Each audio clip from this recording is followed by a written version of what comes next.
Good afternoon guys, ipapasilip ko sa inyo ang aking mga plantita dito sa aking employer.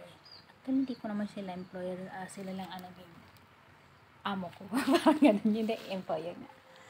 So ayan, nung dumating ako guys, hindi pa to ganito to kaganda. Ayan. So ayan, inalagaan ko siya sa ilang buwan. So ayan na guys, oh, namulaklak na. Ayan ang mga bulaklak guys, oh, diba?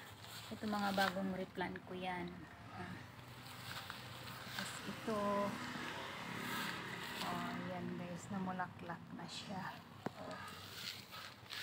Ayan itong mga ating plantita. Oh, ayan, namulaklak na ang roses.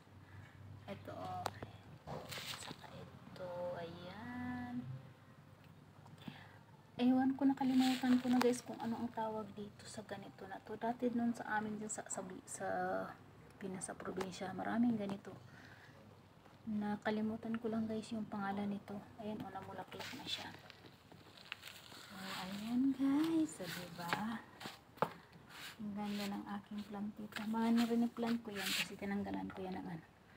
Tapos ayan, nire-plant ko siya. Ayan, lumago na sila guys. Ayan, mga bagong tanim ko na yan.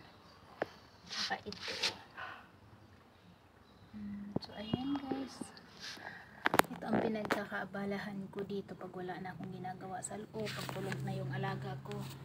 Dito ako nagbababad, naalisan ko sila ng mga damo na tumutubo. So ayan guys, ito lang ang plantita ko dito sa loob ng bako. Meron pa tayo guys na plantita sa labas, ganito din, pero mas malago yung sa labas guys.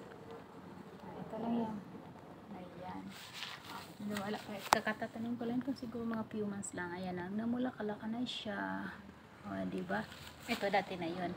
Si Lola ang tumanim niyan. O, markot ba tawag dyan? O, ito. Ano bang tawag dito? Ayan, kung alam nyo guys yung halaman na to, comment na lang kayo. Kasi nakalimutan ko talaga. So, ayan ang ating plantita. Ayan. Like and share. Like and comment guys. Ayan, thank you for watching. Bye bye.